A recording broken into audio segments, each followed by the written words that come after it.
আজকে যত ডিভোর্স হচ্ছে, যত বেশি স্বামী স্ত্রীর মাঝে দূরত্ব বাড়ছে, এর পেছনে সবচেয়ে বড় কারণটা হচ্ছে স্বামী তার ওয়াইফকে প্রপারলি টাইম দেয় না। ব্যবসা নিয়ে ব্যস্ত, কাজ নিয়ে ব্যস্ত, সব কাজে ব্যস্ত, সব জায়গায় সময় আছে, বইয়ের জন্য সময় নাই। আচ্ছা, একটা এক্সাম্পল দিই। এই ফোনটা হাতে নিয়ে আপনি জাস্ট হোয়াটসঅ্যাপে গিয়ে ভয়েস রেকর্ডটা অন করে বলবেন, আসসালামু আলাইকুম my dear wife, I am too much busy in my work, আমি তোমার কাছে আসবো, একটু দেরি হবে আসতে আজকে, তুমি খাবারটা খেয়ে নিও, ঘুমিয়ে যেও, আমি এসে খাবার খেয়ে নেব, আমি ঘুমিয়ে যাব তোমার সাথে, কিন্তু আমার একটু লেট হবে, আমি এই মুহূর্তে রেসপন্স করতে পারছি না, I am so sorry for that. Bus 20 second লাগলো কথাটা বলতে।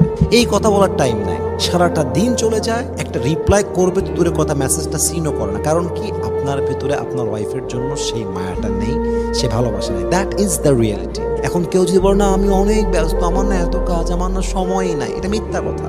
একজন পুরুষ যদি বলে 24 ঘন্টায় আমি রিপ্লাই করব 20 সেকেন্ডের জন্য, I don't have the time, I am sorry brother, you are telling a lie, আপনি সত্য বলছেন, আপনি মিথ্যাবাদী। মানুষ যদি ব্যস্তও থাকে, সময় বের করে না, যদি ভালোবাসা থাকে।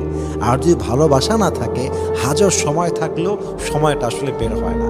এই জন্য আপনি যদি চান আপনাদের সম্পর্ক সুন্দর হোক, আপনি যদি চান আপনার রিজিকে বরকত বাড়ুক, আপনি যদি চান আপনার হায়াতে বরকত বাড়ুক, আপনি যদি চান আপনার সন্তানটা নেককার দিনদার হোক, আপনি যদি চান আপনার সংসারটা জান্নাতের সংসার হোক, আপনি যদি চান আপনার রিজিকে বরকত বাড়ুক, আপনার ওয়াইফ আনুগত্যশীল হোক, তাহলে এই সব জিনিস চাওয়ার জন্য, পাওয়ার জন্য ওয়াইফকে প্রপারলি সময় দেওয়ার দরকারটা আছে না নাই?